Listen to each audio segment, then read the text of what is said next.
लड़का 2 घंटे से बाहर खड़ा हुआ है और बार बार ऊपर की तरफ देख रहा है। आखिर चक्कर क्या है? अभी देखता हूँ।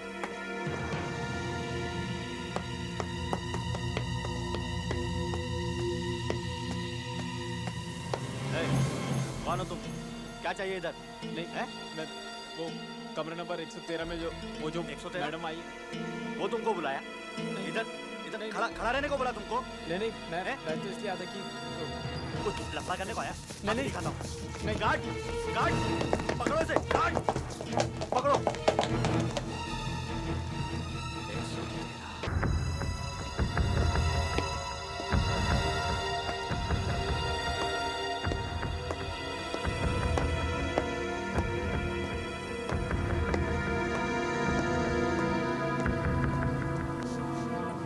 113। रूम सर्विस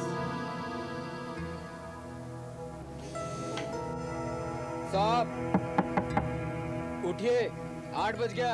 आपने कहा था ना जगा देना, कोई जरूरी काम है ना।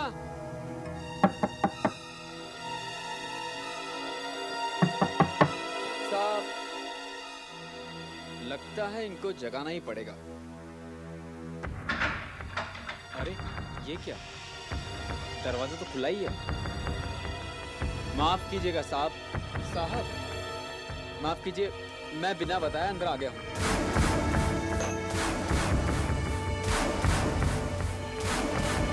खून हो गया, अरे खून हो गया, खून। सर आपकी इंक्वायरी कैसी रही? वो जानना चाहते थे कि मैंने उस लड़के पर गोली क्यों चलाई। गोली चलाने से पहले मैंने उसे चेतावनी दी थी या नहीं? मैं खुद कहाँ गोली चलाना चाहता था। वो तो सर मैं कल हॉस्पिटल गया था, उस लड़के की तबीयत अब बेहतर है। Thank God। और हॉस्पिटल से उसे कल छुट्टी भी मिल जाएगी। मेरी इंक्वायरी तो 3-4 महीने और चलेगी। हेलो, इसे विद्युमन। सर मैं होटल एमेजोन से बोल रहा हूँ। यहाँ पर कमरे में अभी 2 लाशें मिली हैं।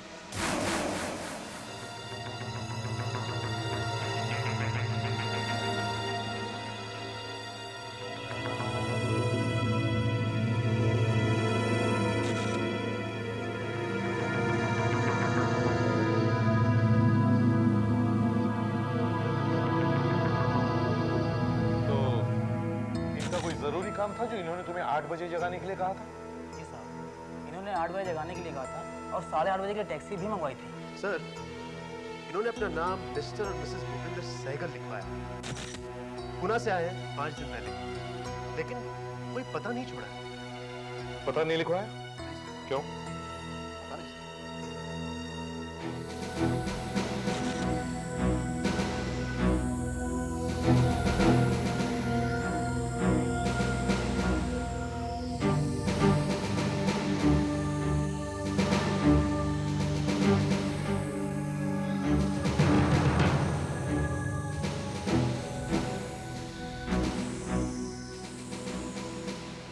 ये तो सिर्फ पुलिस डॉक्टर ही बता सकता है कि इनकी मौत कितने बजे हुई होगी। लेकिन जिस तरह से लाशें अकड़ने लगी हैं, इससे पता चलता है कि इन्हें मरे हुए 6 से 10 घंटे हो चुके हैं।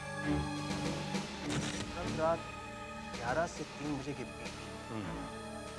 सर ये देखिए,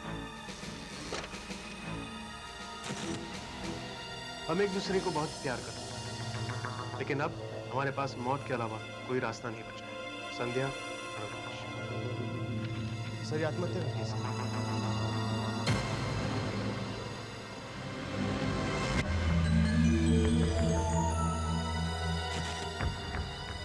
ये नींद की गोलियों की शीशी खाली है। ये सॉफ्ट ड्रिंक और ये शराब की बोतल। शायद इन दोनों ने नींद की गोलियां शराब और सॉफ्ट ड्रिंक में मिलाकर पी ली है। पुनः हुई आत्महत्या है सर। ये आत्महत्या की चिट्ठी टाइप की है। टाइपराइटर। ये यहाँ होटल में क्या कर रहा है?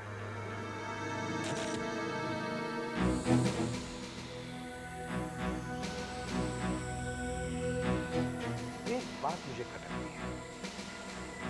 इन्होंने इस वेटर को आज सुबह 8 बजे जगाने के लिए कहा था क्योंकि इनका कोई जरूरी काम था। फिर आत्महत्या क्यों कर? सर यही बात मेरी भी समझ में नहीं आ रही। क्या कल रात भी तुम यहाँ ड्यूटी पर थे? जी हाँ। जब तुम यहाँ आए तो ये लोग तुम्हें परेशान नजर आ रहे थे, दुखी, उदास? बिल्कुल नहीं सर, कल रात 9 बजे मैं शराब की बोतल जब इनके यहाँ लेकर आया तो ये बहुत ही खुश थे और इन्होंने मुझे 20 रुपये इनाम भी दिया साहब।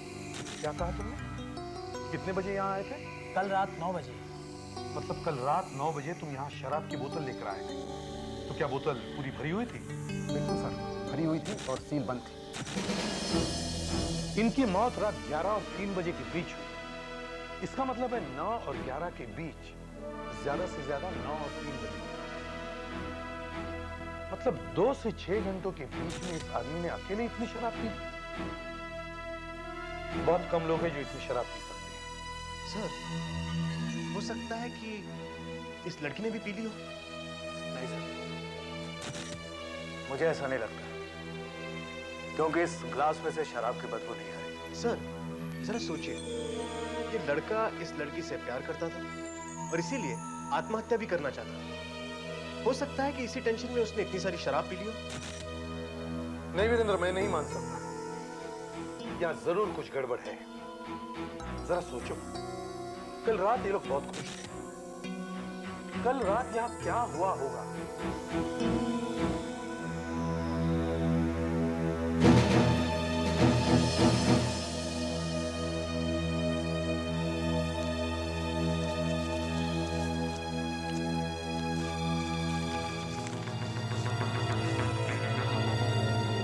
सर, ये देखिए सर, ये तो इसी लड़की की फोटो है। हमारी लड़की संध्या 8 फरवरी से लापता है। उसकी खबर देने वाले को 5000 रुपए का नगद इनाम। कृपया इस टेलीफोन नंबर पर संपर्क करें 85205001। लड़की का पता मिल गया। वीरेंद्र, लाश पोस्टमार्टम को भिजवा दो और इस रूम को सील करो। इसके माँ बाप को खबर पहुंचा दो। Yes sir.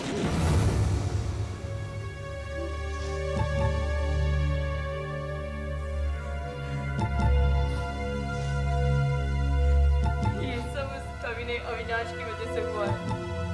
उस कमबख्त ने मेरी बेटी की जान ले ली। पहले तो उसने मेरी बहन को फांसा, फिर उसे भगा कर ले गया।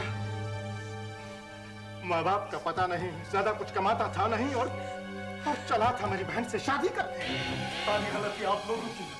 अगर आपने उन दोनों को शादी करने दी होती ना तो आज संध्या जिंदा हो, खुश हो। अरे ये लोग संध्या को शादी क्यों करने देते? अगर वो शादी कर लेती तो उनका घर कैसे चलता? और ये मधु, ये तो कुछ कमाता है नहीं। बंद करो बकवास। देखो, मैं अगर नहीं कमाता हूं तो मेरी मर्जी। और तुम मेरे घर के मामलों में टांग मत अड़ाओ। बस सब लोग चुप करेंगे। ये कोई वक्त है इस तरह की छोटी छोटी बातें करने का?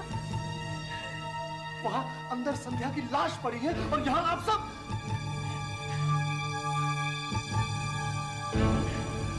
देखिए, मैं इन सब की तरफ से आपसे माफी मांगता हूं।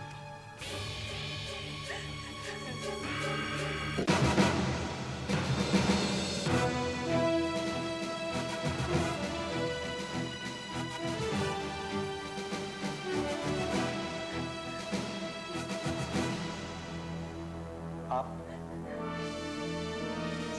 संध्या के ऑफिस।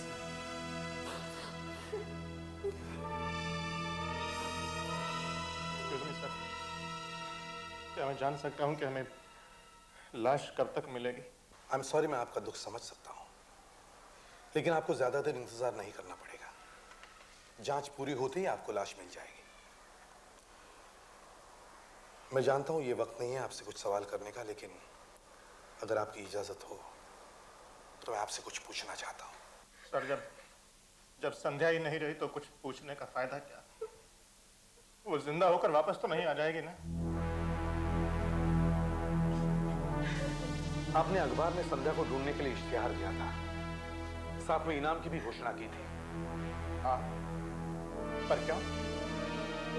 जब आपको पता चला कि संध्या होटल में है, तो क्या आप में से कोई उसे वहां मिलने गया था जिस रात उसका खून हुआ था? नहीं तो, बिल्कुल नहीं। हमें तो पता ही नहीं था वो कहाँ है।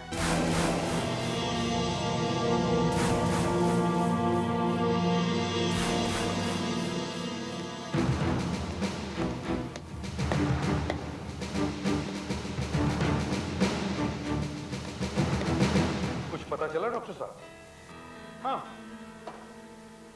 इन दोनों की मौत रात को करीब 12 और 1 के बीच में हुई होगी। मतलब मेरा अंदाजा सही निकला कि मौत रात के 11 और 3 बजे के बीच में हुई। लेकिन मौत की वजह क्या हो सकती है? दोनों की मौत नींद की गोलियां खाने की वजह से हुई है। मुझे लड़के के पेट में से सफेद पाउडर बरामद हुआ और लड़की के पेट का भी वही हाल है। और हाँ, ये ग्लास जो आपको होटल में मिले थे, उसके अंदर भी सफेद पाउडर के अंश मौजूद हैं। इसका मतलब ये होता है कि इन्होंने ड्रिंक्स के अंदर नींद की गोलियां मिला करके इनकी मौत हुई है। तो क्या दोनों ने शराब पी थी? नहीं, लड़के ने शराब पी थी, मगर लड़की ने सिर्फ सॉफ्ट ड्रिंक पिया था। आप बता सकते हैं लड़के ने कितनी शराब पी थी? हाँ, मैं वही देख रहा था। मगर आपने कहा था कि लड़के ने आधे से ज्यादा बोतल शराब पी है। हाँ, क्यों? नहीं, ये मुमकिन नहीं है। क्यों? मैं लड़के के खून की टेस्ट कर रहा था कि इसके खून के अंदर कितना अल्कोहल है, और ये टेस्ट करने के बाद मुझे पता चला कि इसके खून के अंदर 0.15 ग्राम %, मतलब कि 150 मिलीग्राम % शराब है।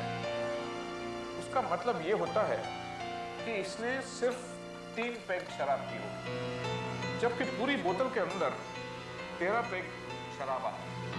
क्या आप ये यकीन से कह सकते हैं डॉक्टर साहब? बिल्कुल, 100%। बाकी की शराब कहाँ गई?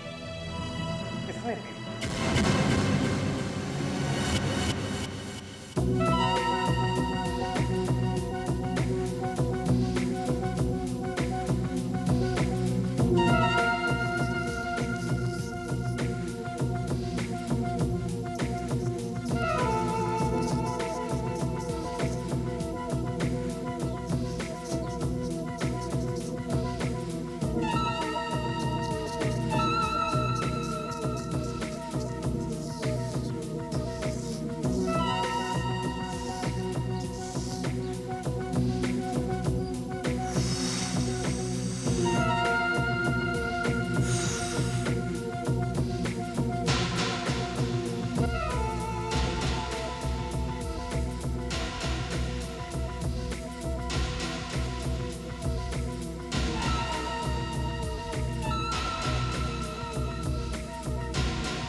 सर, टाइपराइटर पर, दरवाजे के हैंडल पर, बोतल पर, टेलीफोन पर, हर जगह पर हमने उंगलियों के निशान ढूंढने की कोशिश की, मगर कहीं भी कोई भी निशान नहीं।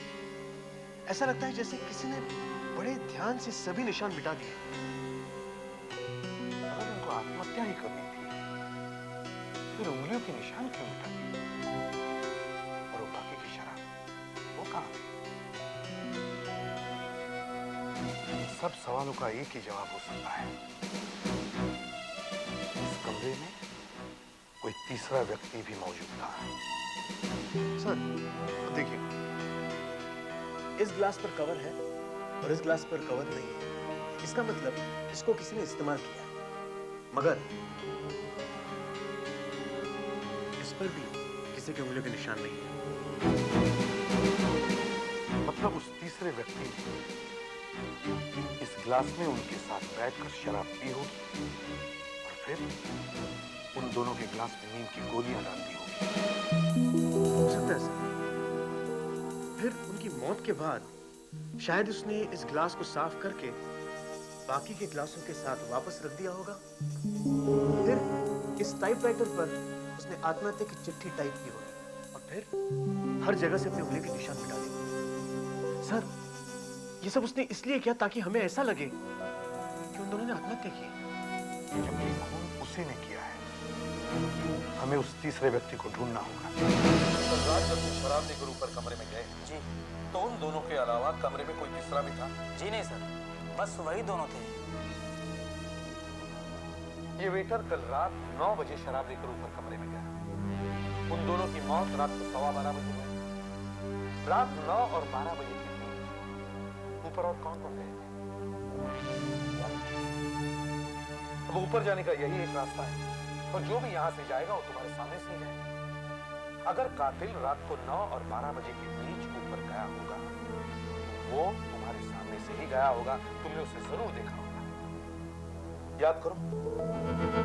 यहाँ से तो वेटर ही आते जाते रहते हैं सर, दूसरा तो कोई नहीं गया सर। याद करो, सोचो। हाँ सर, याद आया सर, एक आदमी आया था रात को 10:30 बजे, वो 112 नंबर वाले साहब से मिलने के लिए। लेकिन सर मेरी ड्यूटी तो 11 बजे तक थी, और जब तक मैं यहाँ था तब तक वो वापस नहीं आया। 112 वाला आदमी अभी होटल में है या चला गया? तो आपने ये बताया कि आप लोग यहाँ 2 दिनों से ठहरे हुए हैं, ठीक? कल रात आपने कोई आवाज सुनी, किसी को हाथ लेके आते दिखा? ये 112 वाला।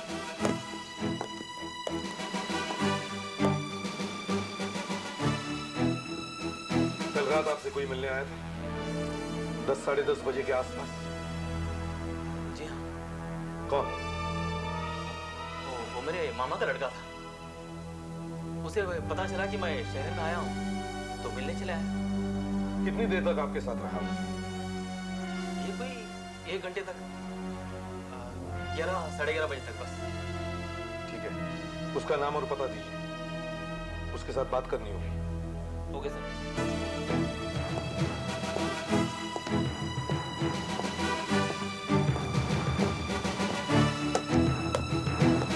हाँ वीरेंद्र, क्या पता चला?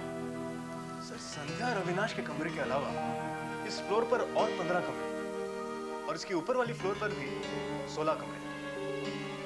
खून के बाद यहाँ रहने वाले काफी लोग जा चुके हैं, और बाकी के लोगों से पूछताछ जारी है, लेकिन कुछ पता नहीं चला। खूनी यहाँ रात के 9 और 12 बजे के बीच आया था जरूर, लेकिन किसी ने उसे नहीं देखा। कैसे हो सकता है? वीरेंद्र, होटल छोड़कर जो लोग चले गए उनकी तलाश करो, हमें उनसे बात करनी है। Yes sir.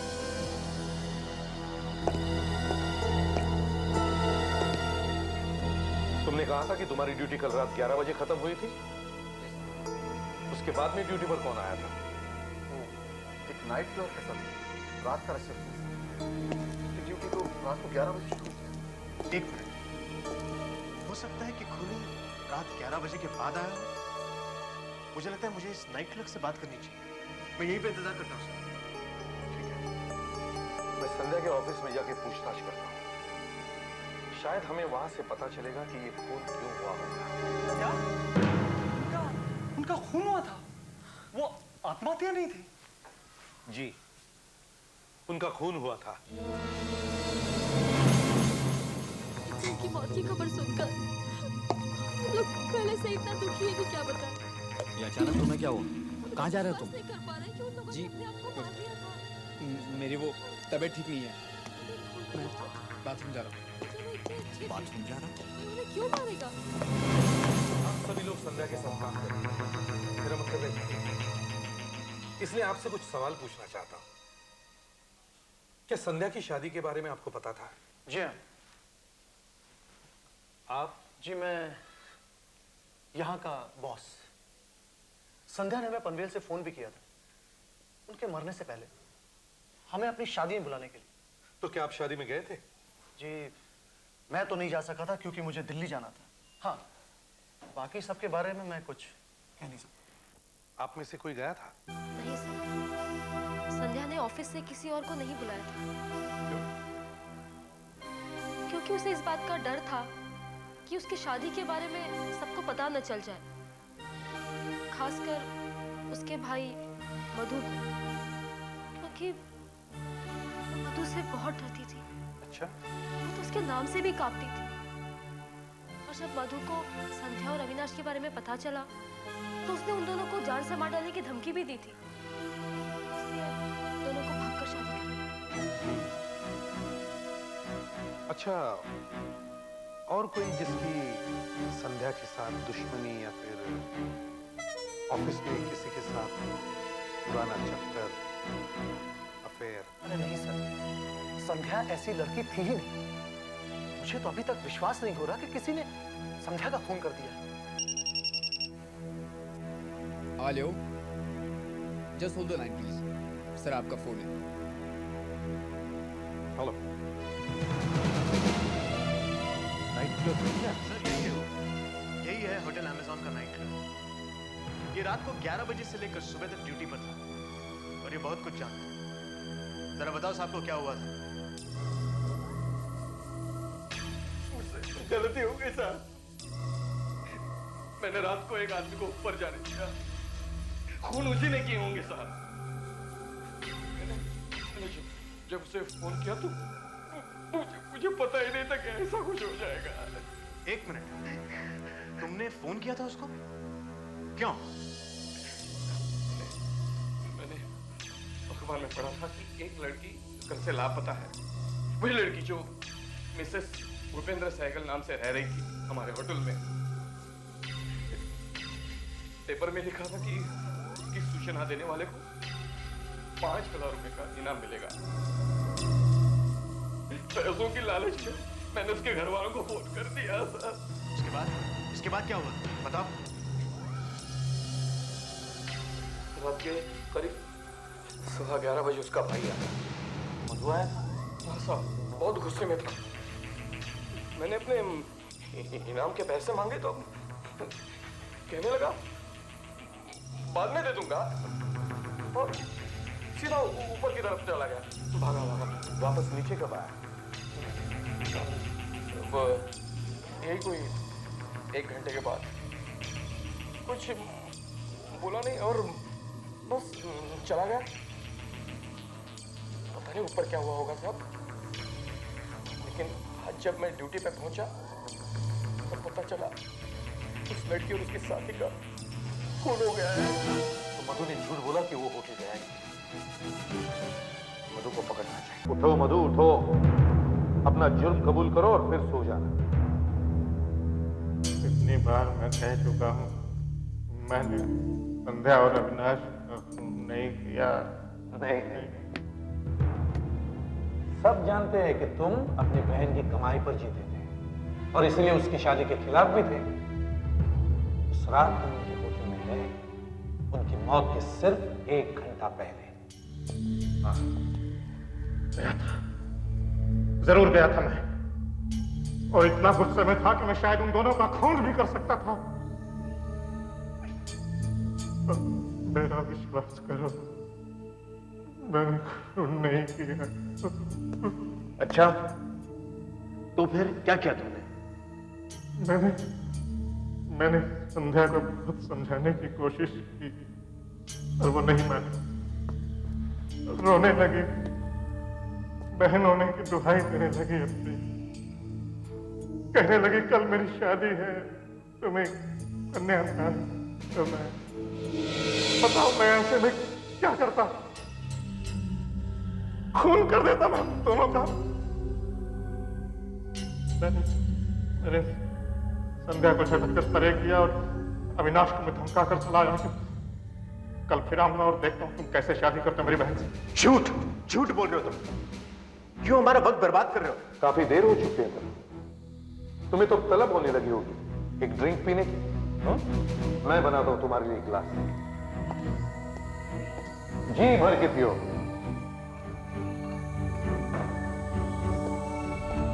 और मुझे सब सच सच बताओ। लो पियो। नो, मैं पीता नहीं। हाँ, शर्माओ नहीं, मैं सब जानता हूं। तुम्हें शराब और जुए का कितना शौक है? नहीं, मैं पहले पीता था लेकिन अब नहीं पीता हूं सर। हाँ, तुम पीते हो, लो पियो। उस रात की तरह जिस रात तुम संध्या और अविनाश के साथ बैठे थे उनके होटल में। आधी बोतल शराब पी गए थे तुम और फिर उनके ग्लास में नींद की गोलियां डाली थी। लो पियो। मैंने शराब पी थी? हाँ, पी थी। क्यों भूल गए? पूरी आधी बोतल पी गए थे तुम? नहीं, ये हो ही नहीं सकता। क्यों नहीं हो सकता? क्योंकि मैं पहले पीता था, लेकिन 6 महीने से मेरा लीवर खराब है और डॉक्टर्स ने कहा है कि मैं एक पैक भी पीऊंगा तो मर जाऊंगा।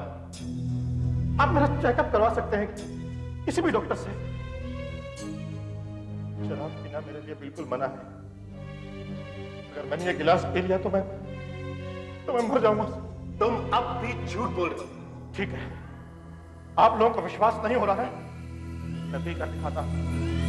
मेरी मौत से शायद आपको विश्वास हो जाए कि मैं अपनी बहन का कातिल नहीं हूं।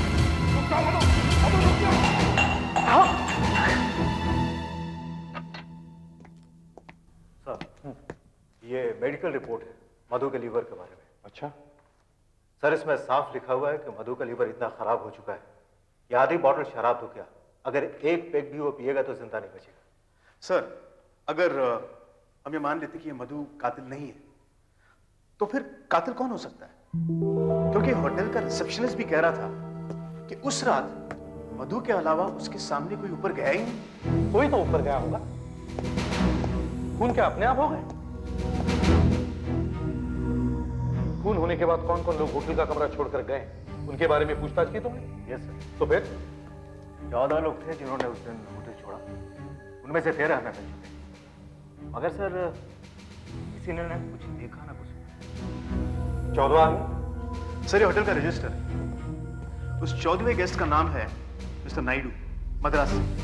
सर, उसने पता ठीक से लिखा नहीं था, इसलिए मद्रास पुलिस अब तक उससे बात नहीं कर सकती। सर, एक इंटरेस्टिंग पॉइंट, संध्या और अविनाश का कमरा दूसरे माले पर था और इस आदमी का कमरा उनके कमरे के ऊपर तीसरे माले पर था।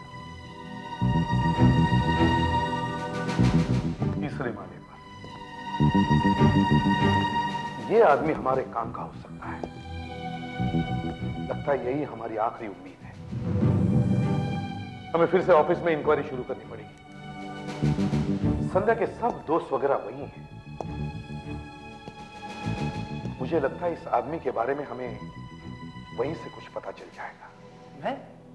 मैं तो दिल्ली में था, पूरे एक हफ्ते वहीं था, ऑफिस का ही काम था। अच्छा, और आप? जी मैं मेरे पापा का ऑपरेशन था, मैं उन्हीं के साथ में थी हॉस्पिटल में। सर, मैं तो अपने दोस्त के घर था, उसकी पार्टी में।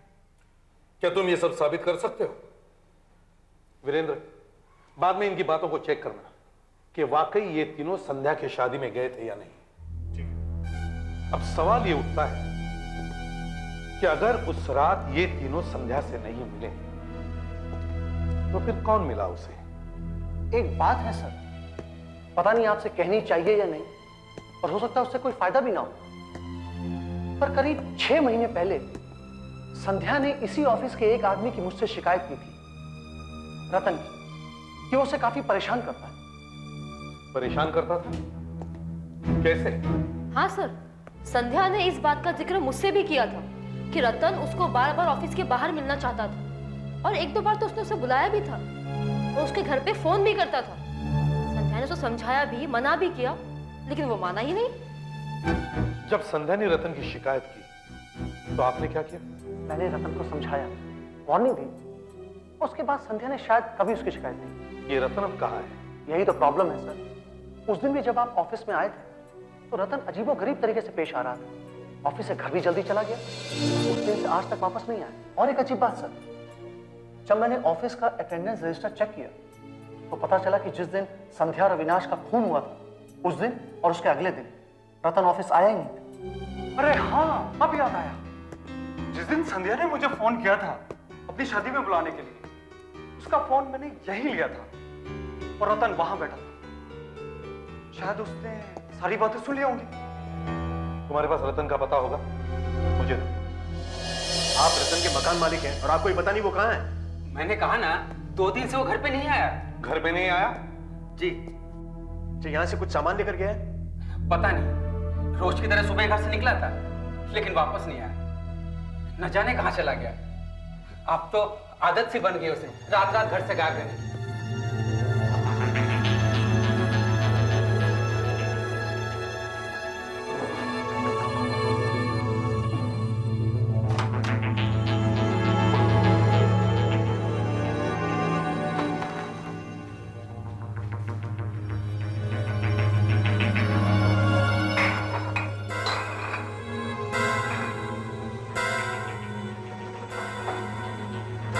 कि रतन को शराब पीने की आदत थी? आदत बहुत बड़ी लत थी जी, बहुत बड़ी। यही तो करता था वो। जब भी घर पे रहता, दिन भर इस कमरे में शराब पीता रहता।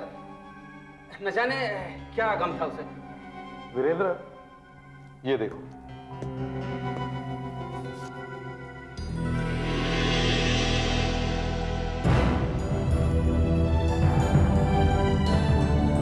सर, मुझे लगता है हमें वो तीसरा आदमी मिल गया। सर, हमने संध्या के बॉस प्रकाश का बयान चेक किया। ठीक है? ये सब ठीक है। वो खून के दौरान दिल्ली में था। हमने उसके दिल्ली के आने जाने के प्लेन के टिकट्स भी चेक किए। सब ठीक है। और सतीश और आशा? सर, वो दोनों भी सच बोल रहे थे। सर, मुझे लगता है कि ये तीनों खून की रात संध्या के होटल के आसपास भी नहीं थे।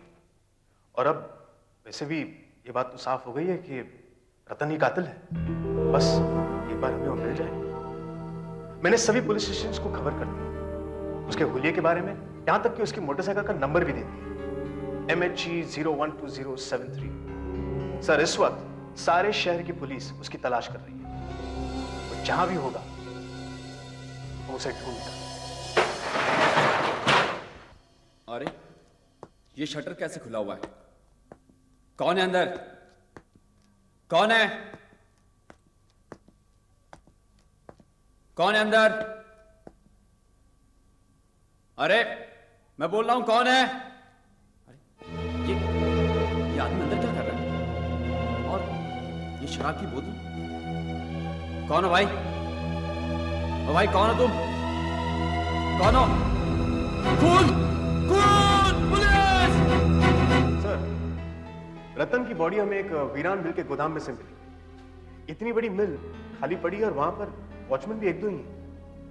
मुझे लगता है कि ये वहां पर एक दो दिन से छुपा हुआ था। इसकी मौत भी वैसे ही हुई है जैसे अविनाश और संध्या की हुई थी। इसके पेट से भी नींद की गोलियां और शराब बरामद हुई हैं। मतलब और एक सुसाइड हो सकता है। और उसकी जेब से यह नोट मिला है। मैं संध्या से प्यार करता था और जब मैंने सुना कि संध्या और अविनाश शादी करने वाले हैं तो मैंने उन्हें मार डाला। Now I have no reason to live. मैं भी अपनी जान ले लूंगा। I am taking my own life. Ratan. Sir, शायद रतन पहले से जानता था कि हम उस तक पहुंचने ही वाले, इसलिए उसने ऐसा किया है। मुझे लगता है कि अब ये केस की फाइल हम बंद कर सकते हैं। वो तीसरा आदमी रतन ही है। लगता तो यही है, फिर भी हम ये लिखाई चेक करेंगे। ऐसा करो, तुम रतन के ऑफिस जाओ और उसका लिखा हुआ कोई पेपर लेकर आओ। हम इस लेटर को उस पेपर के साथ मिलाकर देखेंगे। क्या? रतन ने आत्महत्या कर ली है? जी। हे भगवान, एक और आदमी की जान चली गई। आपको रतन की लिखाई का नमूना चाहिए ना? जी हाँ। सतीश, रतन के ड्रॉर में एक्सपोर्ट्स की फाइल जरा देना।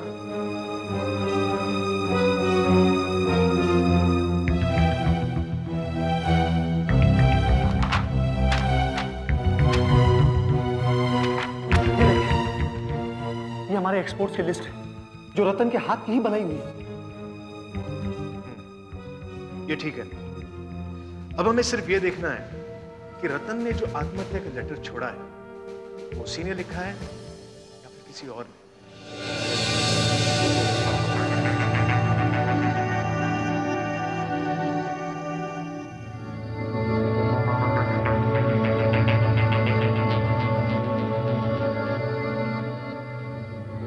ये देखो, इस वाई के लूप को देखो, मतलब मोड़ को देखो।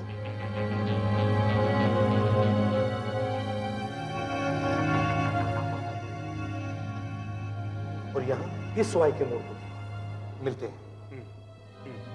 उसी तरह इस टी की डंडी को देखो, कैसे क्रॉस किया देखो। और यहां इस टी को भी वैसे ही क्रॉस किया। वैसे इस आई को देखो।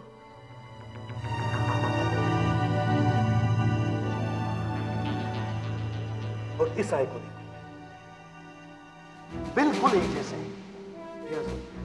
ऐसे ही इसमें और 20 बातें हैं जिससे ये पता चलता है कि ये दोनों एक ही आदमी ने लिखी है।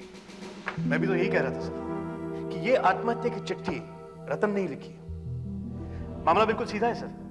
अब हम ये फाइल बंद कर सकते हैं। लेकिन मुझे यह समझ में नहीं आ रहा कि उस होटल के रिसेप्शनिस्ट ने कहा कि उसने सिर्फ मधु को ऊपर जाने दिया, तो फिर रतन ऊपर कैसे पहुंचा और फिर खून करके वो वापस खिसका कैसे? उस रिसेप्शनिस्ट ने उससे देखा कैसे? सर, हो सकता है कि उस रिसेप्शनिस्ट की आंख लग गई हो, या फिर उस वक्त वो बाथरूम गया हो। शायद।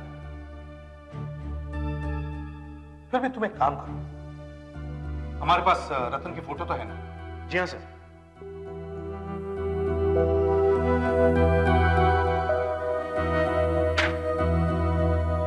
सर, ये वही फोटोज हैं जो हमें रतन के कमरे में से मिली थी, और ये है वह ऑफिस की पिकनिक वाली फोटो, और ये रहा रतन। ये फोटो तुम होटल लेकर जाओ। जी सर।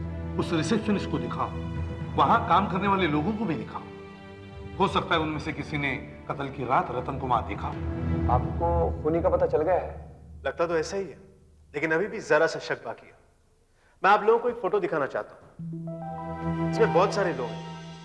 आप मुझे ये बताइए कि इनमें से संध्या के अलावा आपने किसी को भी यहां होटल में देखा है? ध्यान से देखिए। अरे ये तो वही आदमी है, वही है। आपको यकीन है? हाँ हाँ, यही। इसका मतलब है खूनी यही है। आप लोगों के लिए एक अच्छी खबर है, संध्या और अविनाश के खूनी का पता चल गया है। रतन ने ही किया है ना तुम? हम रतन की फोटो लेकर होटल गए थे। वहां के स्टाफ ने उसे पहचान लिया। कत्ल की शाम रतन को उन्होंने होटल के बाहर देखा था। मगर एक बात हमारी समझ में नहीं आ रही थी कि होटल के क्लर्क ने रतन को होटल के अंदर आते हुए या होटल के बाहर जाते हुए क्यों नहीं देखा? क्योंकि गलती हमारी थी। गलती? कैसी गलती? कातिल होटल के बाहर से नहीं आया था, बल्कि वो होटल के अंदर पहले से ही मौजूद था। आइए देखते हैं कि क्या हुआ होगा। खूनी को पता चलता है कि संध्या और अविनाश दोनों होटल में हैं, और फिर वो भी उसी होटल में एक दिन पहले ही कमरा ले लेता है और वहां रहने लग जाता है। मगर दूसरी रात जब सब अपने अपने कमरों में होते हैं, कातिल पकड़ा जाता है।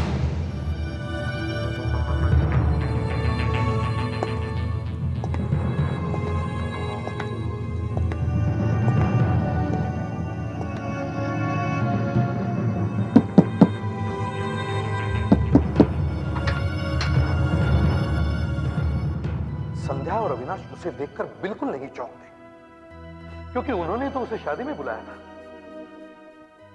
दोनों खुशी खुशी उसका स्वागत करते हैं, उसके साथ ड्रिंक्स पीते हैं, मगर थोड़ी देर बाद वो सबके लिए ड्रिंक्स बनाता है। और फिर दोनों, संध्या और अविनाश, मौत की गहरी नींद में सो जाते हैं। कातिल हर जगह से अपनी उंगलियों के निशान मिटा देता है, अपना ग्लास साफ करके बाकी के साफ ग्लासों के साथ वापस रख देता है।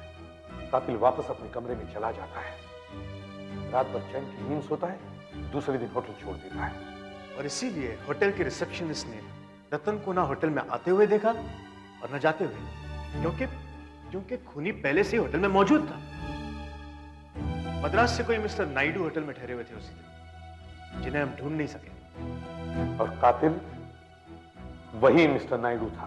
इसका मतलब रतन ने ही मिस्टर नायडू के नाम से होटल में कमरा लिया था। हम रतन की एक फोटो लेकर होटल में गए ताकि होटल का स्टाफ उसे पहचान सके, और उन्होंने उसे एकदम पहचान लिया, एक सेकंड में उसे पहचान लिया। नायडू, हम रतन की एक फोटो लेकर होटल में गए ताकि होटल का स्टाफ उसे पहचान सके, और उन्होंने उसे एकदम पहचान लिया, एक सेकंड में उसे पहचान लिया। नायडू, संध्या और अविनाश का कातिल पकड़ा गया। नायडू पकड़ा गया। नायडू पकड़ा गया। ये आप सब लोग क्या कह रहे हैं? मैं तो उस वक्त दिल्ली में था। हाँ, तुम दिल्ली गए जरूर थे, मगर अगली फ्लाइट से मुंबई वापस। और यहाँ होटल अमेज़न में कमरा लेकर रहने लगे। संध्या और अविनाश का खून करने के बाद तुम अगली सुबह दिल्ली वापस चले गए, वहां अपना काम खत्म किया और वापस मुंबई। तुम दिल्ली के जिस होटल में ठहरे थे वहां हमने पूछताछ की। तुम 3 दिनों के लिए होटल से गायब थे। नहीं, तो सब पता चल गया। अब बताओ ये खून तुमने क्यों किए?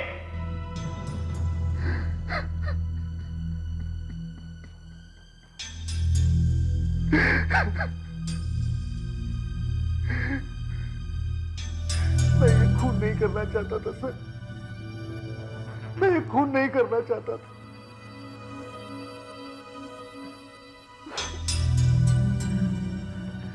मैं संध्या से बहुत प्यार करता था सर। अविनाश से मिलने से पहले वो भी मुझसे बहुत प्यार करती थी।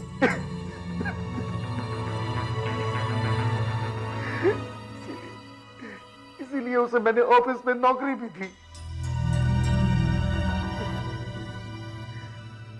जब वो अविनाश से मिलने लगी तो मुझसे बर्दाश्त नहीं हुआ। उसके बाद उसने मुझसे शादी करने से भी इनकार कर दिया। तो मैं आग बबूला हो गया। मैंने उन दोनों का खून कर दिया। और रतन? आप लोगों से बचने के लिए मुझे बेचारे रतन का भी खून करना पड़ा। और उसकी मौत को भी तुमने एक आत्महत्या बनाने की कोशिश की। थोड़ी देर के लिए तो तुमने हमें चकमा दे ही दिया था प्रकाश, क्योंकि रतन के आत्महत्या की नोट की लिखाई और उसकी हैंडराइटिंग दोनों मिलती थी, क्योंकि वो दोनों ही पेपर तुमने लिखे थे। हाँ, रतन की आत्महत्या की चिट्ठी भी मैंने ही लिखी। और जो पेपर मैंने आपको ऑफिस में दिया था वो भी मेरे हाथ का ही लिखा हुआ था। इसीलिए हमें लगा कि रतन ने आत्महत्या कर दी। तुम्हारा प्लान अच्छा था प्रकाश। संध्या, अविनाश और रतन के खून के जुर्म में हम तुम्हें गिरफ्तार करते हैं।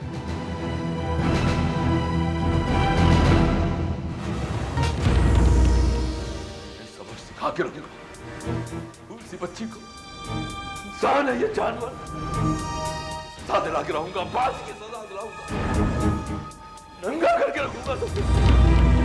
साहब मदद कीजिए, मेरी बेटी चली पड़ी है, वो अस्पताल में तड़प रही है और ये जानवर उसके ससुराल वाले और राक्षसों की भूख खा रहे हैं। मदद कीजिए, आप सीआईडी वाले भी मुझे इंसाफ दिला सकते हैं। अरोड़ा साहब, हम इस केस के बारे में थोड़ा थोड़ा जानते हैं। देखिए, अनुपमा के साथ जो भी हादसा हुआ वो किसी के साथ नहीं होना चाहिए, मगर इस केस में सीआईडी की क्या जरूरत है? अनुपमा ने पुलिस के सामने खुद बयान दिया है कि जो कुछ भी हुआ उसी की गलती से हुआ। उसने गलती से गैस खुली छोड़ दी थी, बाद में लाइटर का बटन दबा दिया, आग लगी और ये एक्सीडेंट हो गया। वो बयान झूठा था। मगर उसने वो बयान पुलिस ऑफिसर और डॉक्टर्स के सामने दिया है। दिया होगा, लेकिन अभी अब थोड़ी देर पहले मेरी बेटी ने मुझे खुद बताया है कि उसके पति और ससुराल वालों ने उसे बांधा, वो गैस ऑन कर दी, खिड़की के दरवाजे बंद कर दिया और उसे जला दिया। देखिए, वर्मा फैमिली की सोसाइटी में बहुत इज्जत है। अनुपमा ने भी अपने बयान में उनके खिलाफ कुछ नहीं कहा है, इसलिए कोई भी इल्जाम लगाने से पहले आप सोच लीजिए। दर्द से तड़प रही, उसने जो मुझे बताया उसकी कोई कीमत नहीं, ये सच की तो विसात ही नहीं है यार। ऐसी बात नहीं है अरोड़ा साहब। जब आपकी बेटी ने अपना पहला बयान दिया तब आप कहा थे? दिल्ली में अजीत ने, अनु के पति ने मुझे कल रात फोन किया था, तो मैं कल रात की आखिरी फ्लाइट लेकर यहां आ गया और सीधा अस्पताल पहुंचा अपनी अनुपमा के पास।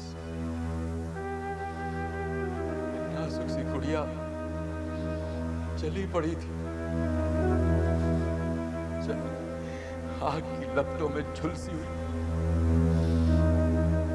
जिंदगी और मौत के बीच दर्द से करा रही थी। उसकी आंख के आंसू सूख चुके थे सीधी साहब। उसके चारों तरफ गिर बैठे उसके माँ बाप, बेटी की मौत का इंतजार कर रहे हैं। मैं आपसे कह रहा हूँ इसी बात। मेरी बेटी को अजीत और उसके माँ बाप ने जलाया है। पता नहीं किसकी नजर लग गई हमारे परिवार को। जल्दी क्या मुझे जला दे साहब। देखिए अभी आपको जल्दी से क्या मैं कानून सुनिए। आप लगता है मैं बुखला गया हूँ। आइए सुनिए अपने आप क्या कहती हूँ। देखिए रो रहे हैं यहाँ पर ये।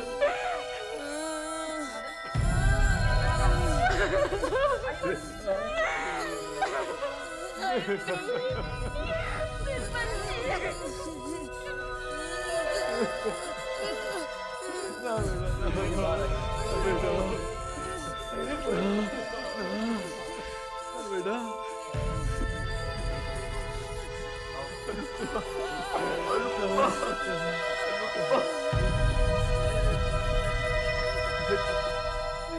देखिए क्या हाल कर दिया मेरी बेटी का।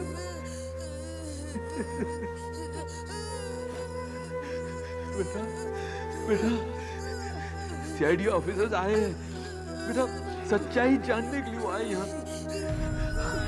सच सच बता दे इन्हें भगवान, जो कुछ ने मुझे बताया इन्हें बता दे बेटा। यही मौका है इन जालिमों को सजा दिलाने का बेटा। हाँ बेटा बोल अनुपमा बेटा क्या क्या बेटा बेटा डॉक्टर हाँ हाँ डॉक्टर बेटा तू बहुत कुछ बता दिया बेटा। बेटा थोड़ी ही बता डॉक्टर बच्ची को डॉक्टर प्लीज आप लोग संभाल please please please nurse injection add करो। क्या कर देखिए प्लीज मुझे अपना काम करने दीजिए। प्लीज आप बाहर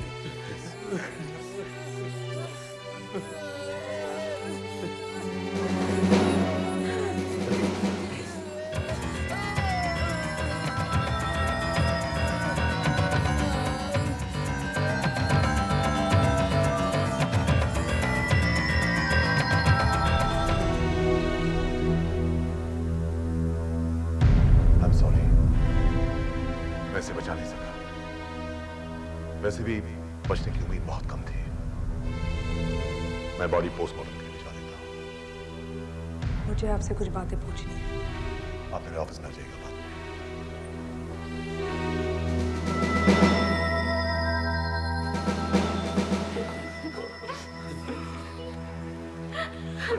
I'm sorry.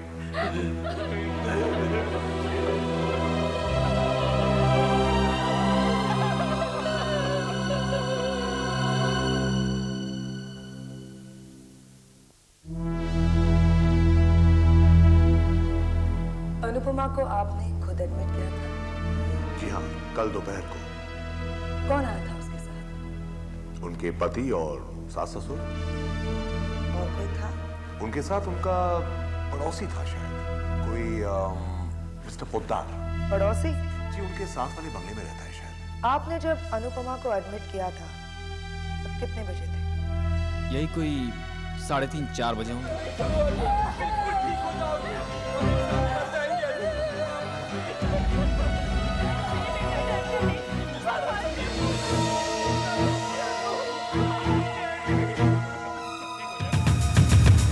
कैसे हुआ?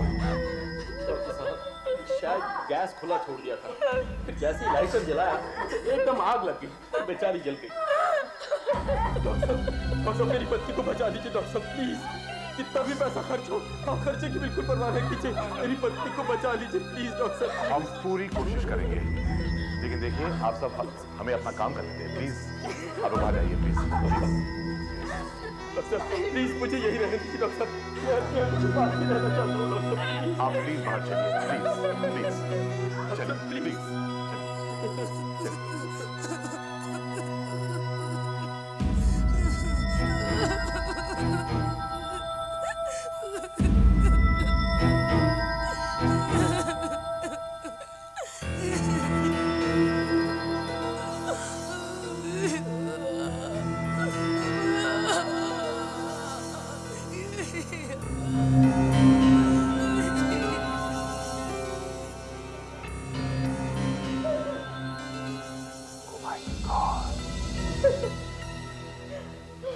पूरा चल चुका है।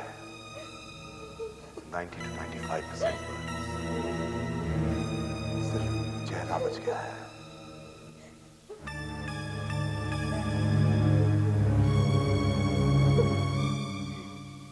कॉटन की साड़ी के जले हुए टुकड़े शरीर पर चिपके हुए हैं। सिस्टर, आईवी सलाइन शुरू करो।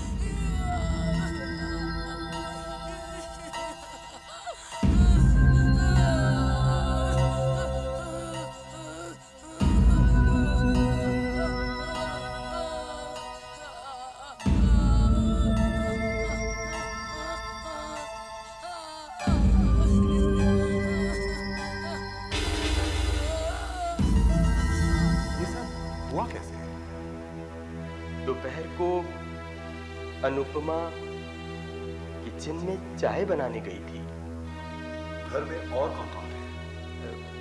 मम्मी और डैडी। और आप? मैं उस वक्त फैक्ट्री में था कि चिल्लाने की आवाज आई। उसकी चीख सुनकर मम्मी डैडी उसकी मदद को दौड़े। बहुत कोशिश की उन्होंने, आग से जूझे, उसे बचाने की बहुत कोशिश की, लेकिन डॉक्टर साहब ड्रिप देने के लिए पेशेंट की नर्स नहीं मिल रही है। मुझे यही डर था। ठीक है, तुम ऑपरेशन की तैयारी करो। यस। ऐसी हालत में पेशेंट का ऑपरेशन? घबराइए माता जी साहब, मामूली सा ऑपरेशन है। बस एक हल्का सा काटना है मुझे, एक नस तक पहुंचने के लिए। इसी नस के जरिए हम उसे दवाई की बोतलें चढ़ाएंगे।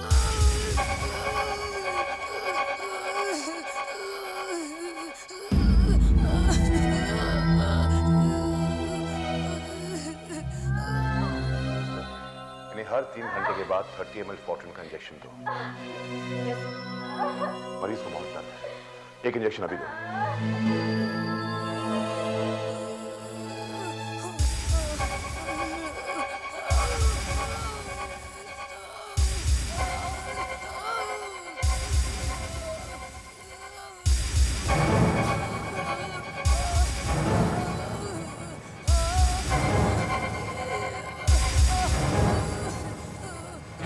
अभी तक अरोरा साहब के इल्जामों को साबित करने का एक भी सबूत हमें नहीं मिला है। मगर सर, इस तरह के एक्सीडेंट तो होते ही रहते हैं। अगर कोई नींद से उठ के सीधे किचन में जाके गैस जलाए तो वो शायद गैस को खुला भी छोड़ सकता है। क्या तुमने कभी गैस को खुला छोड़ा है? ऐसी बात नहीं है। मेरा मतलब ये है सर, अगर दूध उबल के छलक जाए तो गैस का चूल्हा बुझ जाता है और हमें पता तक नहीं चलता और गैस लीक होती रहती है। ऐसे में एक्सीडेंट होना स्वाभाविक है सर। हाँ, मगर अब अनुपमा के साथ एक्सीडेंट हुआ है या उसके पिता का इल्जाम सच है? मिस्टर अरोरा के इल्जामों के बावजूद भी अनुपमा के ससुर ने उन्हें घर पे बुलाया है, लेकिन मिस्टर अरोरा ने उन्हें बहुत गालियां दी, बहुत बेइज्जत किया। अनुपमा का पहला बयान किसने लिया था? Sub inspector Shailesh Kumar sir. Shailesh Kumar. Yes sir. Anupama के जलने की खबर तुम्हें किसने दी? डॉक्टर साठे ने दी थी सर। क्यों? वर्मा परिवार में से किसी ने भी आपको नहीं बताया था? नहीं, लेकिन मैंने वर्मा साहब के बारे में डॉक्टर साठे से पूछा था। उन्होंने बताया कि वो सब लोग दवाइयां लेने के लिए गए हुए हैं। बयान के वक्त अनुपमा किस हालत में थी? बहुत ही दर्दनाक हालत में थी सर। मैं पुलिस वाला होकर भी उसे देख नहीं पा रहा था। फोर्टविन जैसे ताकतवर इंजेक्शन का भी उस पर कोई असर नहीं हो रहा था।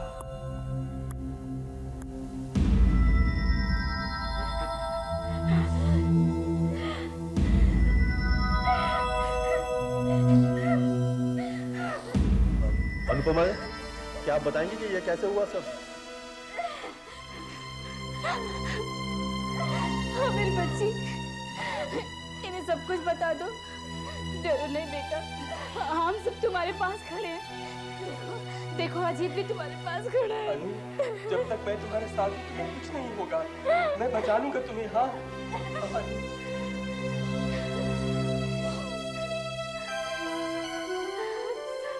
हाँ, समीर है घर पर, वो है हमारे पास है समीर। मिसेस वर्मा, क्या आप मुझे कुछ बताना चाहेंगी?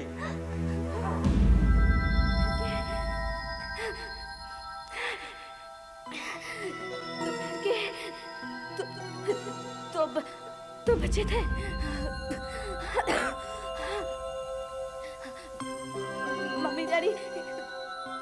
छोटे डैडी अपने कमरे में सो रहे थे।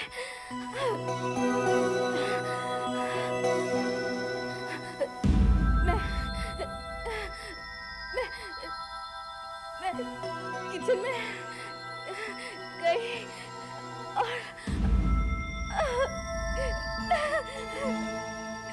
और मैंने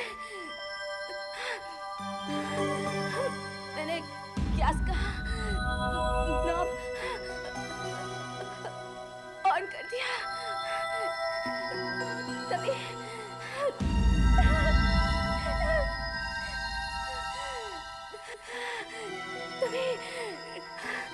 टेलीफोन की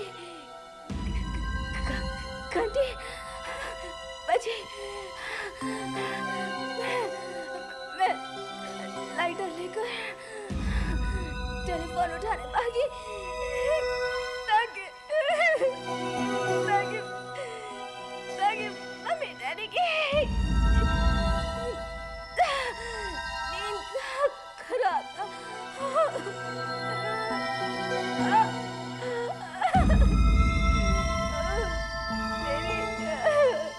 मेरी सहेली का पोता।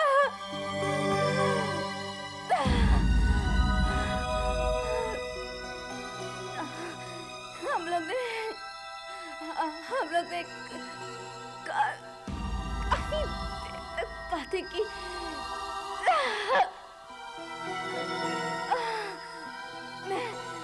मैं किचन में गई और जैसे ही मैंने लाइटर चलाया तो चारों तरफ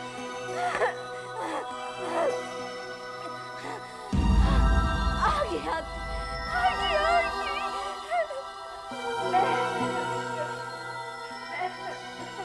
मैं अपनी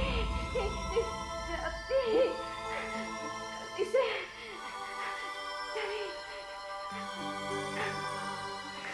इसमें किसी का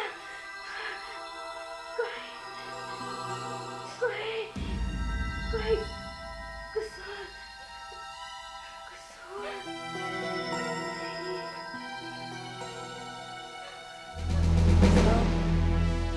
अनुपमा का बयान बिल्कुल शीशे की तरह साफ है।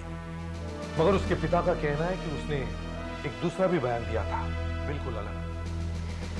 सर, जब उसने पहला बयान दिया था वो सबके सामने दिया था, और जब उसने दूसरा बयान दिया था तब वहां मिस्टर अरोरा के अलावा और कोई था ही नहीं।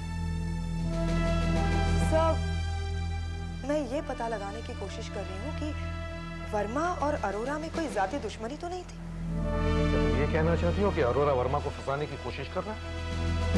नहीं सर, मैं तो सिर्फ ये सोच रही हूँ कि शायद ऐसा हो सकता है। मिस्टर अरोरा, हमें अफसोस है कि हम वर्मा के खिलाफ एक भी सबूत जुटा नहीं पाए।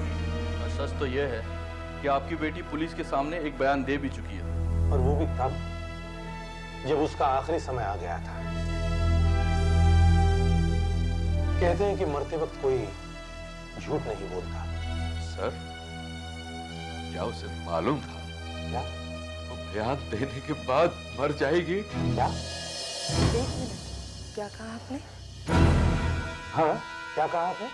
हाँ, क्या उसे मालूम था कि वो मरने वाली है? वो बेचारी सोचती होगी कि वो ठीक हो जाएगी, अपने बेटे के पास जाएगी।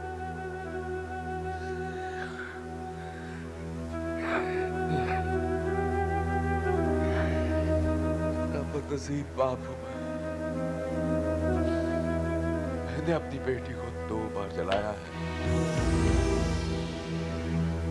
एक बार उस कमीने अजीत के साथ उसका ब्याह करवाना, दूसरी बार आज उसका अंतिम संस्कार। बोली थी मेरी बेटी, दूसरों की गलती अपने सर पे ले लेती थी। इतनी बार समझाने की कोशिश की, बेटा भलाई का जमाना नहीं है। जलता कोयला अगर उसके हाथ में रख दे तो कभी वो उफ नहीं करती थी। ऐसी थी मेरी बेटी।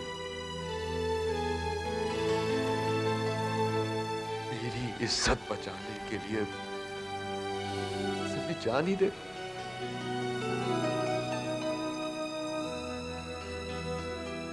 आप भी एक औरत हैं, आप शायद मेरा दर्द समझ सकती हैं। आपकी बहन के साथ अगर ऐसा कुछ होता तो क्या इसी तरह चुप बैठी रहे? मिस्टर अरोरा, मैं आपके दुख और जज्बात को समझती हूँ, लेकिन आप ये भी जानते हैं कि कानून की नजर में जज्बात की कोई अहमियत नहीं होती। कानून सबूत मांगता है, जज्बात को नहीं।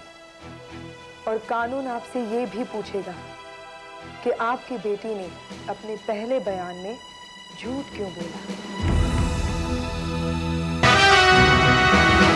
करीब 18 महीने पहले अनुपमा की शादी अजीत वर्मा से हुई और सिर्फ 1 साल के अंदर उनके बेटे समीर का जन्म हुआ। मगर इन 18 महीनों में उसने एक बार भी अपने पिता से यह नहीं कहा कि उसके ससुराल वाले उसे पैसे या दहेज के लिए तंग करते थे। लेकिन सर, मिस्टर अरोरा ने खुद ही बताया है कि वो कभी भी शिकायत नहीं करती थी। क्या तुमने वर्मा परिवार के दोस्तों या पड़ोसियों से पूछताछ की कि अनुपमा की उसके ससुराल वालों से कैसी जमती थी? सर, हर औरत की कोई ना कोई सहेली तो होती है जिसे वो सुख दुख की दिल की बात कर सके, लेकिन शादी के बाद के 18 महीनों तक, 1.5 साल तक अनुपमा की ऐसी कोई सहेली बनी ही नहीं। हो सकता है अनुपमा अकेली रहना पसंद करती हो। शायद इसीलिए उसे अपने बेटे समीर से बहुत लगाव था। सर, मैंने ऐसे कई केसेस के बारे में सुना है जहां औरतें अपनी छोटे छोटे बच्चों के साथ घंटों बातें करती रहती हैं, अपने दिल का बोझ हल्का करने के लिए। इसीलिए मरते दम तक उसके होठों पर एक ही नाम था, समीर। और अगर वो किसी को दिलोजान से चाहती थी तो वो था समीर। लेकिन समीर, वो तो अनुपमा के ससुराल वालों के पास था, उनके कब्जे में था। सर, अनुपमा के पिता ने बहुत ही पते की बात कही थी कि अनुपमा ने जब पहला बयान दिया था तब क्या वो जानती थी कि वो जिंदा बचेगी या नहीं? हाँ, उसने सोचा होगा कि वो जिंदा बच जाएगी, मगर उसके ससुराल वाले वो तो उसे बार बार यही कहते थे कि वो ठीक हो जाएगी और जल्दी उनके साथ उनके घर वापस जाएगी। यानी अनुपमा, याद रख, कोई उल्टा सीधा बयान मत दे देना, क्योंकि अगर ठीक हो जाएगी तो हमारे साथ ही घर वापस आएगी। अब तस्वीर कुछ साफ साफ हो सर, अनुपमा को जो इंजेक्शंस दिए गए थे, फोर्टविन, यस सर, उसमें से सिर्फ पहला इंजेक्शन हॉस्पिटल के स्टॉक में से था। बाकी के सारे इंजेक्शंस उसके ससुराल वाले बाहर से लाए थे। बचे हुए इंजेक्शंस डॉक्टर शाह के पास जांच के लिए भिजवा दो। ये केस थोड़ा पेचीदा है, बिट कॉम्प्लिकेटेड, इसीलिए आपकी सलाह चाहिए। वो सब इंजेक्शंस मैंने लैब में चेक किए थे, वो सब ठीक ठाक थे। लेकिन डॉक्टर साहब, अनुपमा को फोर्टविन का इंजेक्शन क्यों दिया गया? ये नींद की बहुत बढ़िया दवाई है। मरीज को किसी बात का एहसास नहीं रहता और भयंकर दर्द से भी ये छुटकारा दिलाती है और मरीज सो जाता है। कैसे? इसका असर सीधे सेंट्रल नर्वस सिस्टम पर होता है। डॉक्टर साहब, यानी आप ये कहना चाहते हैं कि अनुपमा ने जब अपना पहला बयान दिया था तब उस पर फोर्टविन का असर था? मैं कह रहा हूँ कि ये हो सकता है। डॉक्टर साहब, ये बात बहुत ही सीरियस है। मेरा मतलब ये कि अनुपमा ने जो पहला बयान दिया है वो गलत साबित हो सकता है। देखो, तुम शुरू से ही बहुत उतावली हो आशा। जरा ध्यान से सोचो, इंसान को झूठ बोलने के लिए बहुत चौकन्ना रहना पड़ता है और सच खुद ब खुद निकल पड़ता है। डॉक्टर साहब, आप साफ साफ बताइए, आप कहना क्या चाहते हैं? देखो, मेरी एक सलाह मानो। पहले आप जाकर चेक करो कि जब अनुपमा ने अपने पिता के सामने मरने से पहले बयान दिया था तो उस समय उसे कौन सा इंजेक्शन दिया जा रहा था, मतलब वो फोर्टविन थी या नहीं। तब तक हमने फोर्टविन के इंजेक्शन देना बंद कर दिए थे। बंद कर दिए थे? क्यों? क्योंकि उसके शरीर में इंफेक्शन इतना फैल गया था कि उसका पूरा नर्वस सिस्टम खराब हो चुका था।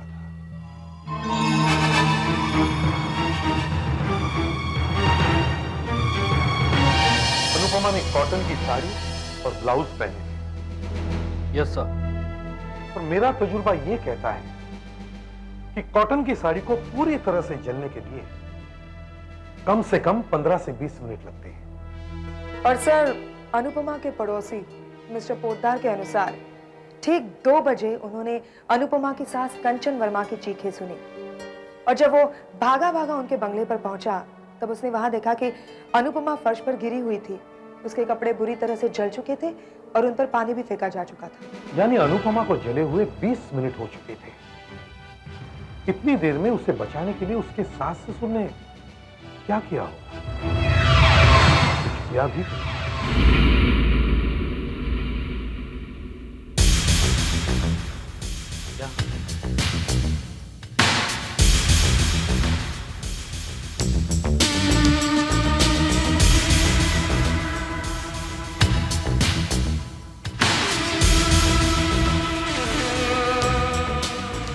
कहां खड़ी?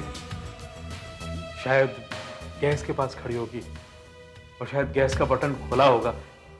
जैसे ही उसने लाइटर जलाया बस एक जोरदार धमाका हुआ और धमाका हुआ जी। धमाका हुआ तो यहाँ कुछ तो निशान होने चाहिए। कुछ भी नहीं दिखाई दे। आप लोग अंदर कहां से आए? यहां से। तो जैसी अनुपम की चीजें सुनी हम लोग फौरन किचन की तरफ भागे, लेकिन साहब ये सब इतना जल्दी हो गया, वो बेचारी किचन से निकल ही नहीं पाई और यहां ढेर हो गई।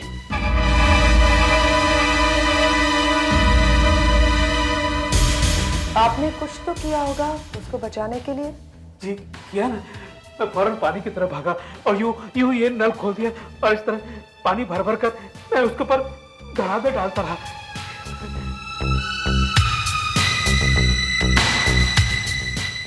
किससे? इस ग्लास से? जी यूं।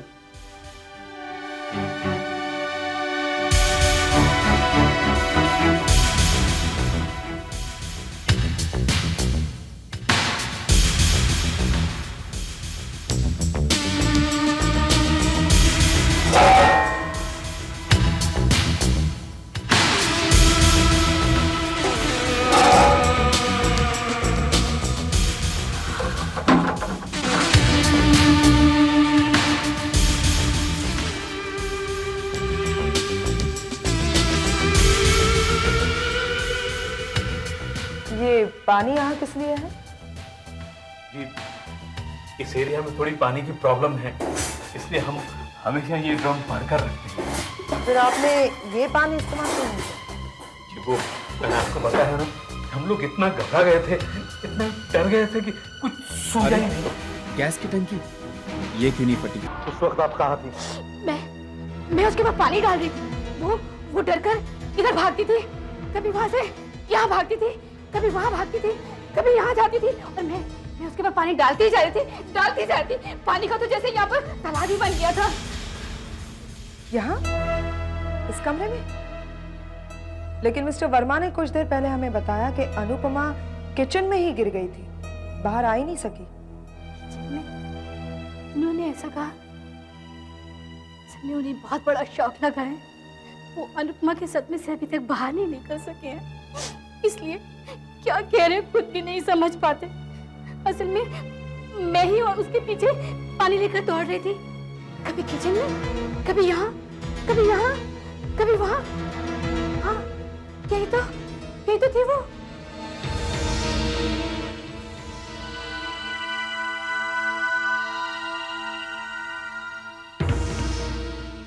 यहाँ?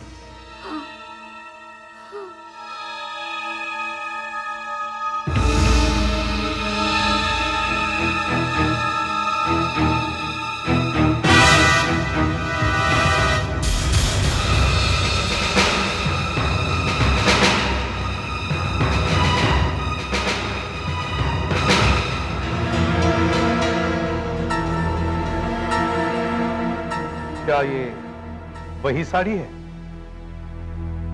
जो अनुपमा ने उस दिन पहनी थी? हाँ। प्रोडक्ट्स इन्हें बाहर ले जाओ। आप थोड़ी देर के लिए बाहर जाएंगे प्लीज? आइए मैडम।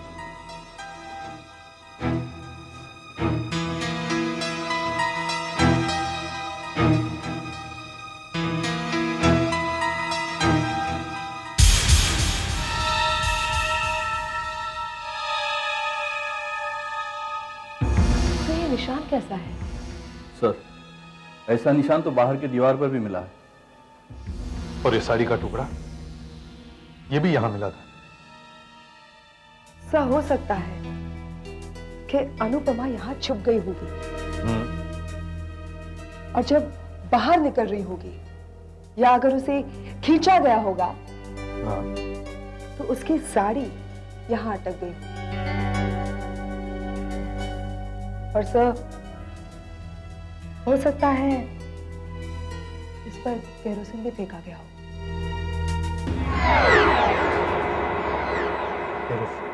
सर, एक बात और है, आग लगने के बाद अनुपमा अगर इस कमरे में आई होती तो यहाँ पर जलने के कुछ तो निशान मिलने चाहिए। ये फर्नीचर या कालीन कुछ तो जरूर जल गया होता। हाँ, यहाँ तो कुछ नहीं है। तो एक बात है, अगर वो इस कमरे में आई होती तो यहां से आई होती, कमरे में कैसे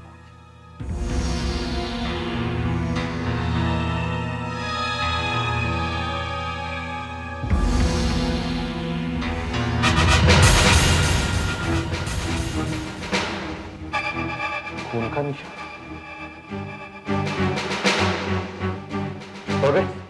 इसे नापो।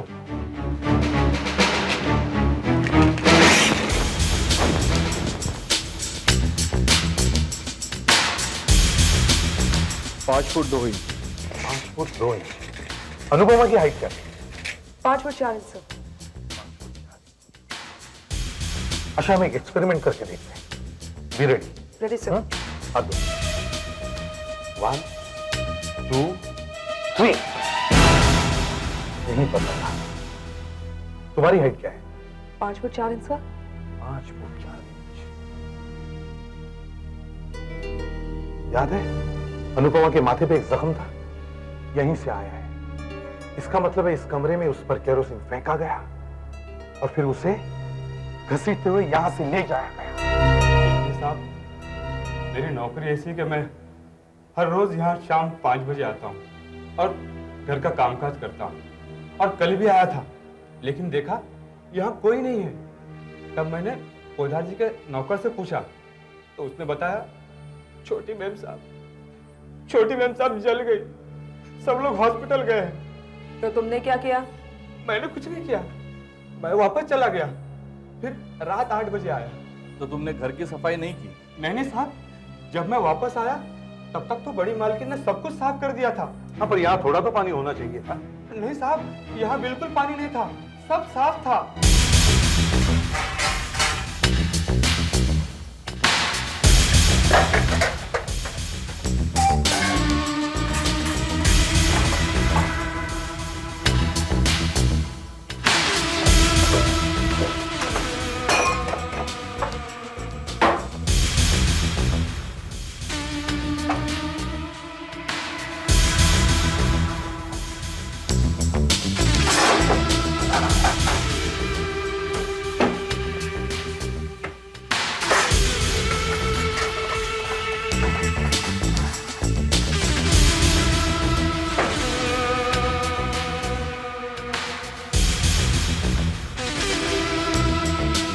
सर 2 बज रहे।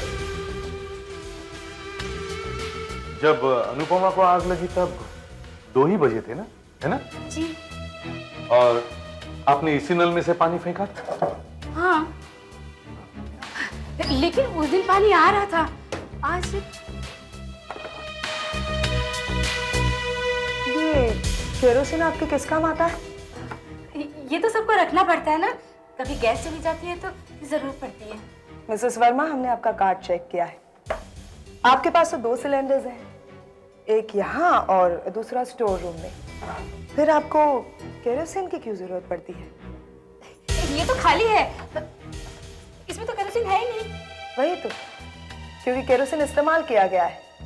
वैसे आपने केरोसिन कहाँ इस्तेमाल किया? मुझे तो कुछ याद नहीं। आपको याद नहीं या आप याद करना नहीं चाहते?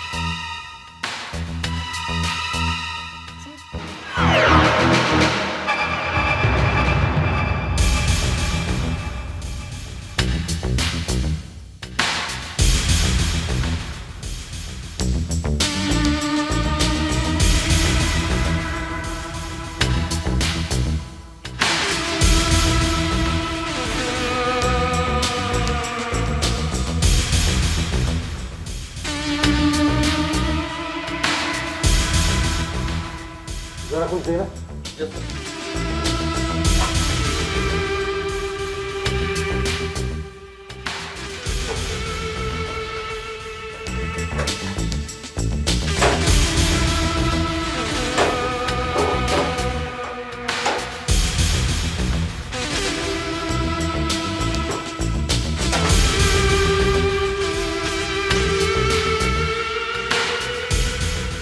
रस्सी के जले हुए टुकड़े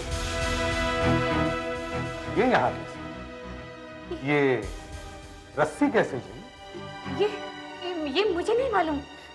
ताज्जुब है, आपके किचन में हमें रस्सी के जले हुए टुकड़े मिलते हैं और आपको मालूम है?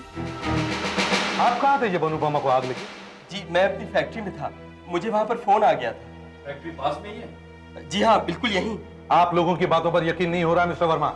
क्या हम झूठ बोल रहे हैं? आप सच भी तो नहीं बोल रहे हैं? आप तो अनुपमा के पिता की तरह बात कर रहे हैं। क्योंकि हम सच को नजरअंदाज नहीं कर सकते मिसेस वर्मा। मिस्टर वर्मा, आपने कहा कि अनुपमा की साड़ी जल गई और थोड़ी देर में वो जमीन पर गिर पड़ी। और मिसेस वर्मा, आपने बताया था कि अनुपमा इस कमरे में आई थी और आप उस पर लगातार पानी डाल रही थी और कमरे में पानी ही पानी था।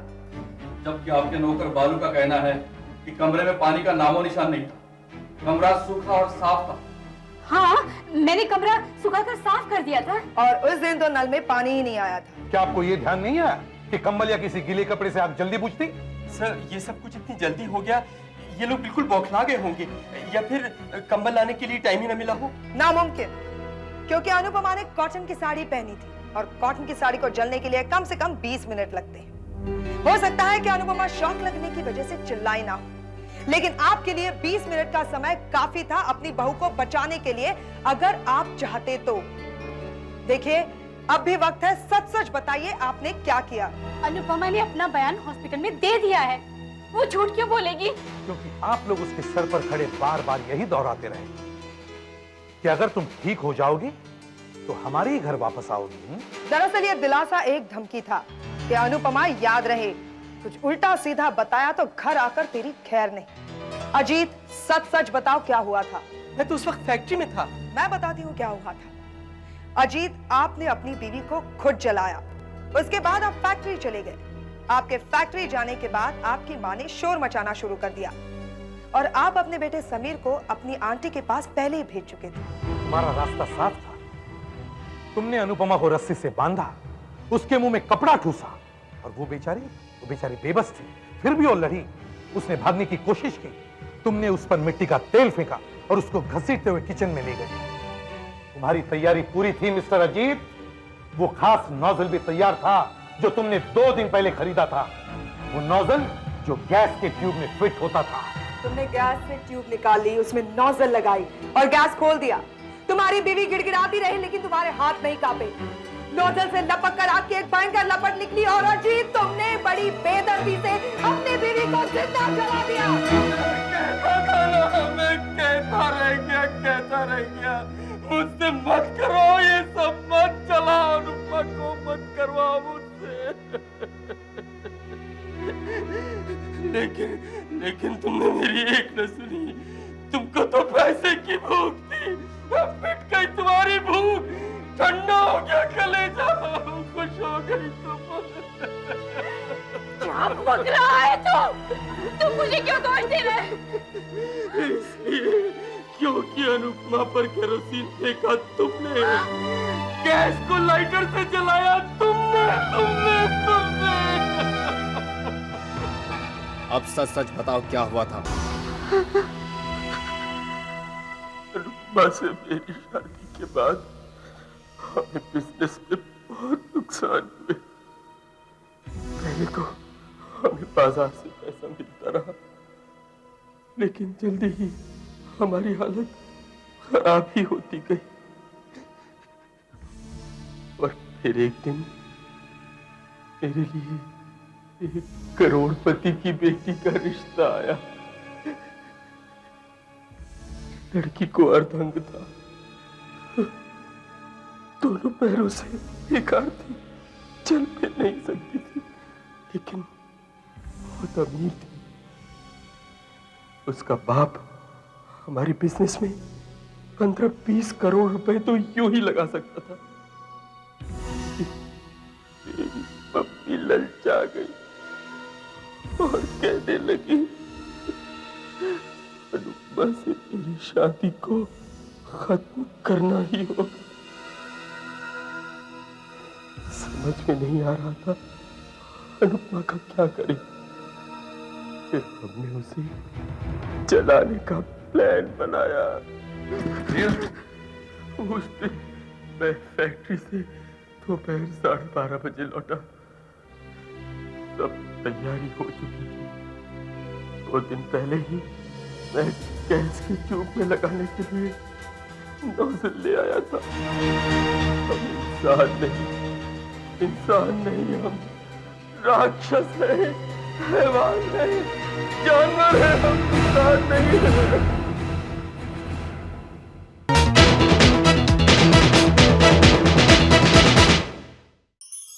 ऐसे और भी मज़ेदार वीडियो के लिए हमारे चैनल को लाइक, शेयर और सब्सक्राइब करें।